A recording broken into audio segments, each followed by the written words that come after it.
Here about is innovation and the future of where we are in the industry and what's coming about.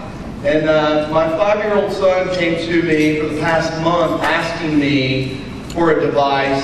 I couldn't understand what he said. Playing little video games, he goes on YouTube and looks on YouTube on how to do things in Minecraft and Roblox. If you have kids, you'll know what those are. But he kept asking me things and I just didn't understand him. He's 5, so he's not very articulative. And what I've realized is he wants the HTC Vive virtual reality system that the base price is about $1,000. And so at 5 years old, not really getting him that. Even Santa is probably not bringing that present. But what I realized is his mindset with where the world is going is he is 5 and he is already wanting the cutting edge virtual reality systems. And so I equate that to our industry and data and the home buying experience that we have and where the industry is going as we 10 years ago started talking about virtual tools and then virtual tours in the industry. And this was brand new with Property Panorama doing some image stitching and video came about. And so the home buying experience for consumers start to get more media infused. And I'm thinking of my 5-year-old already wanting a VR headset. And I'm thinking about the home buying experience, and so I have just a brief 1-minute clip to kind of put into context the ability to stage a home, the ability for a consumer to do a virtual walkthrough of a home in an environment where they never have to leave their house. If you can imagine, it's probably just a few years away where the consumer is going to not want to physically go see a home. They may want some sort of virtual reality experience. And then my home shopping experience a year and a half ago was done through FaceTime because I lived a couple thousand miles away and never actually set foot in the home that I bid on. Actually the 4th home and the 3rd home and the 2nd home. And the 1st home was bidding wars, but I did get the 4th home and I never set foot in any of those. And that's where a lot of the industry is going, and many things about that are powered through standards. So if you'll bear with me, and let's hope the AV works, I want to show you a really cool video, not promoting Windows per se, but this is just a little aspect of where we can equate this to where the home buying experience is going. If I can get it played for you.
So if you can imagine the home buying experience, staging a home virtually using holographic imagery or virtual reality, something that is really not that far away. If my 5-year-old is thinking about it, what is a 15-year-old or a 20-year-old thinking about that is actually using those technologies and embracing those today? And we're going to have some great presentations later about the Internet of Things and somehow seeing the world in this light, and the brokerage community that's going to have to shift and pivot, and that's going to need to be supported by the multiple listing services and the technology partners out there that are powering, the data aspects, and standards are going to help pave the way for those innovations.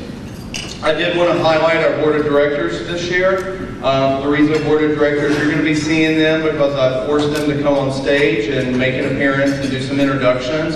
So Art Carter's our chair, and he'll be speaking in just a minute from CRMLS. Rob Overman from Robotic Software is our vice chair. Richard Renton is our treasurer from Triad MLS. Rebecca Jensen from MRED is our secretary this year. And then we also have on our board Mark Leswing and Chad Curry from the National Association of Realtors. Carrie Sylvester from Keller Williams. Glenn Shimkus from DocuSign. Michael Werzer from Flex MLS, FPS Systems. Pace Davis from the Zillow Group. Tim Ford from Dyna Connections. Jeff Young for Realtors Property Resource.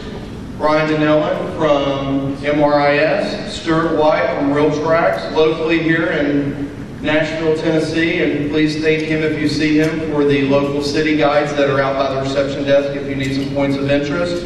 Craig Cheatham from the Realty Alliance, Mark Wise from Move, Tom Flanagan from Alon Pinnell Realtors, and Alon Shaver from Home Services of America is our special board advisor for this year as well. So we want to thank them. They really helped me and helped the organization strategically put in place what we can do with standards that are truly solving the business needs of the industry. A couple of RESO highlights here today.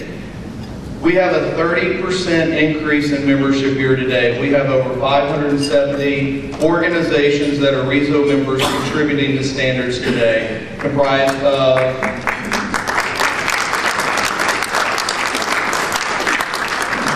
and that is mainly comprised of multiple listing services, technology partners and companies, National Association of Realtors, some other standards organizations, and brokerages from the franchise level all the way down to the independent brokerage. We have a 25% overall increase in participation in the standards work groups year to date this year, which is amazing. We have over 1.2 million MLS subscribers represented across over 630 MLSs on Data Dictionary, Realtor.com, RESO Data Dictionary certified platforms today. And as we know, the web API has been a topic of discussion for those of you that are familiar. We already have over 375,000 MLS subscribers represented on RESO certified web API platforms, and that number is growing as we speak. I saw 2 more certifications come out last night. Unfortunately, staff is here today, so they're not issuing awards until next week for those certifications. So if you are in the queue for that, give us a week to get back and get called back up for that. And then finally, this number is actually out of date. We actually have now over 330 registrations for our RESO Fall Conference. That's over a 35% increase of our highest conference we've had so far. So this is amazing because this is really the community that's coming together and supporting the standards. I do want to point out we did sell out this year, although we did allow some on-site registrations for those that had the hotels booked but didn't register. That's okay, we blocked them out to make sure there was a spot for them on site because we keep track of that information. But we do have pre-registration for spring and fall available at a discounted rate. If you want to come back to RESO conferences, I would encourage you to register in advance for that 2-pack for next year. Or if you just want to go to San Diego and Austin, we're fine with that as well too. Just a couple of agenda highlights today. We will be in this ballroom up until lunchtime today, and there will be a morning break. Lunch will be at the bridge, which is on the 3rd floor. For those of you that were at lunch or reception yesterday, it's the same location. In the afternoon, we do have business and technical tracks. The business tracks will be in here from 1:30 to 4:40. The technical tracks will be in the Music City Ballroom from 1:30 to 4:30. That is up on the 2nd floor. And then I will be doing, for those of you that do a lot of standards participation, we use software platforms called Confluence. And I'm going to be doing some optional technical training. So if you would like to take a look at how to use the Confluence platform and how we use that for the fostering of standards from all of the members and the participants in standards work group, I'm going to provide a 30-minute training session on how to get used to that platform it's a little persnickety to say the least. So I'm going to give everyone some pointers on that. And then finally tonight, the Zilla Group has a sponsored reception at Crazy Town. I think it's 3 stories, so everyone should be able to fit in there. And that's going to be a great event this evening. Please make sure to follow us on Twitter throughout the conference. And then also, there is a conference app, which is just RESO Conferences. And so it's an app that you can communicate with others. Please put in surveys for all the speaking sessions. That helps us deliver content for the next year of the conferences we have in 2017. And also you can take a look at all the sessions where you need to be, find the logistics, and even add those to your agenda.